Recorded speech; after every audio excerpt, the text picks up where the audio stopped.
You, John Fitzgerald Kennedy, do solemnly swear I, John Fitzgerald Kennedy, do solemnly swear that you will faithfully execute the office of President of the United States that I will faithfully execute the office of President of the United States and will, to the best of your ability, and will, to the best of my ability, preserve, protect, and defend the Constitution of the United States. preserve, protect, and defend the Constitution of the United States. So help you God.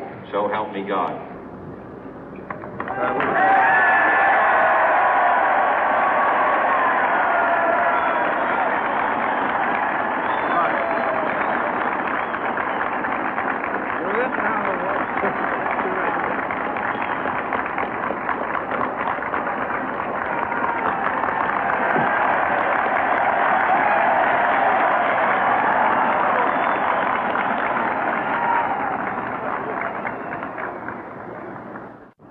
Vice President Johnson, Mr. Speaker, Mr. Chief Justice, President Eisenhower, Vice President Nixon, President Truman, Reverend clergy, fellow citizens.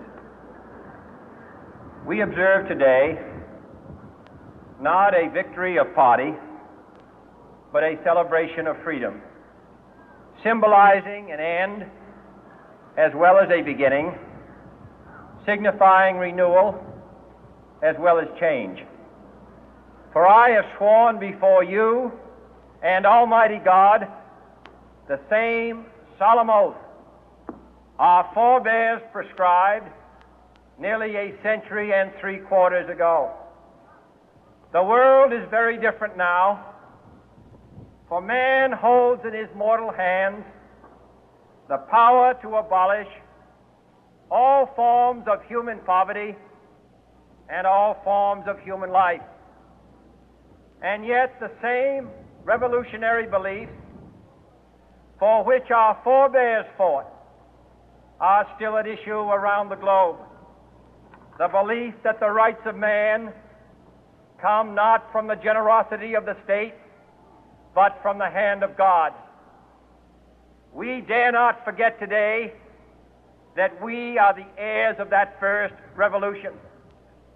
Let the word go forth from this time and place to friend and foe alike that the torch has been passed to a new generation of Americans born in this century, tempered by war, disciplined by a hard and bitter peace, proud of our ancient heritage, and unwilling to witness or permit the slow undoing of those human rights to which this nation has always been committed and to which we are committed today at home and around the world.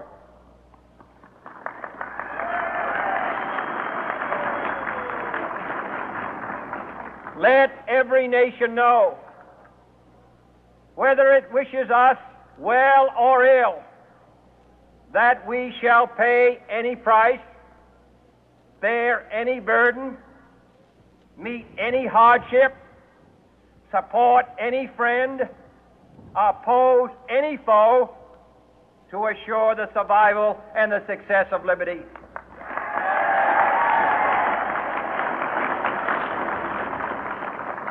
This much we pledge and more. To those old allies whose cultural and spiritual origins we share, we pledge the loyalty of faithful friends. United, there is little we cannot do in a host of cooperative ventures.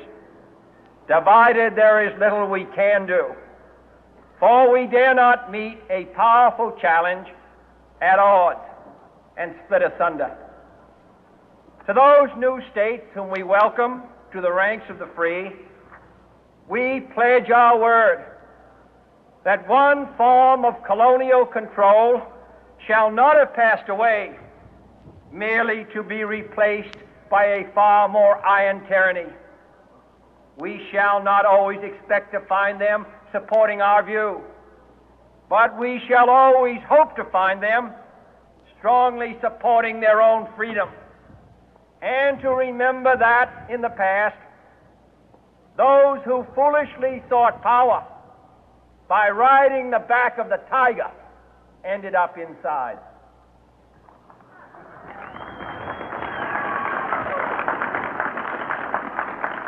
To those people in the huts and villages of half the globe struggling to break the bonds of mass misery, we pledge our best efforts to help them help themselves for whatever period is required, not because the communists may be doing it, not because we seek their votes, but because it is right.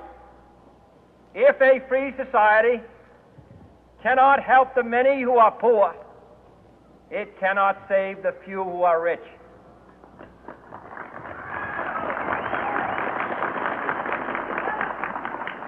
To our sister republics south of our border, we offer a special pledge to convert our good words into good deeds, in a new alliance for progress, to assist free men and free governments in casting off the chains of poverty.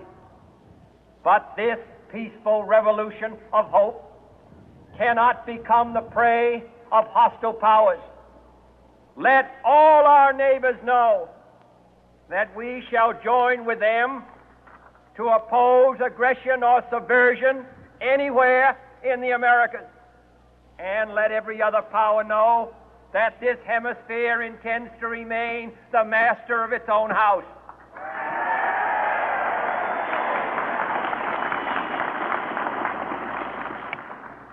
To that World Assembly of Sovereign States, the United Nations, our last best hope, in an age where the instruments of war have far outpaced the instruments of peace, we renew our pledge of support to prevent it from becoming merely a forum for invective, to strengthen its shield of the new and the weak, and to enlarge the area in which its writ may run. Finally, to those nations who would make themselves our adversary, we offer not a pledge, but a request that both sides begin anew the quest for peace. Before the dark powers of destruction, unleashed by science, engulf all humanity in planned or accidental self-destruction, we dare not tempt them with weakness, for only when our arms are sufficient beyond doubt can we be certain beyond doubt that they will never be employed.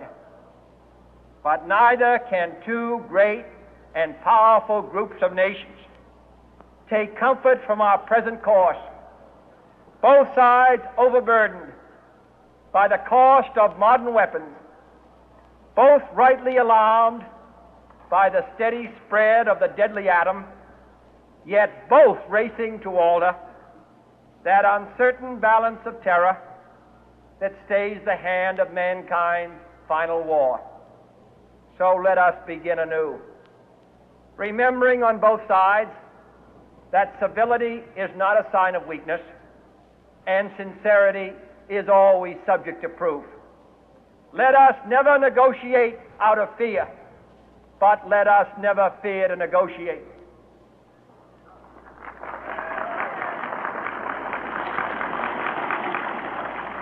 Let both sides explore what problems unite us, instead of belaboring those problems which divide us. Let both sides, for the first time, formulate serious and precise proposals for the inspection and control of arms, and bring the absolute power to destroy other nations under the absolute control of all nations.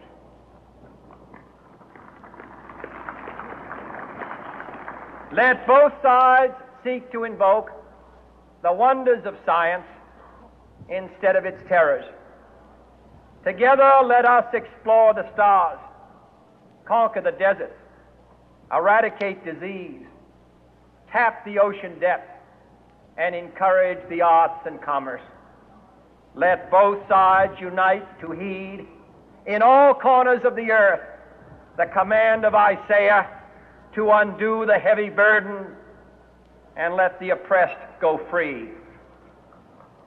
And if a beachhead of cooperation may push back the jungle of suspicion, let both sides join in creating a new endeavor, not a new balance of power, but a new world of law, where the strong are just and the weak secure and the peace preserved.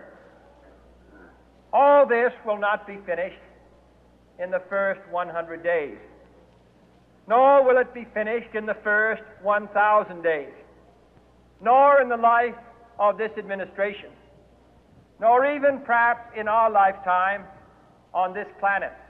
But let us begin.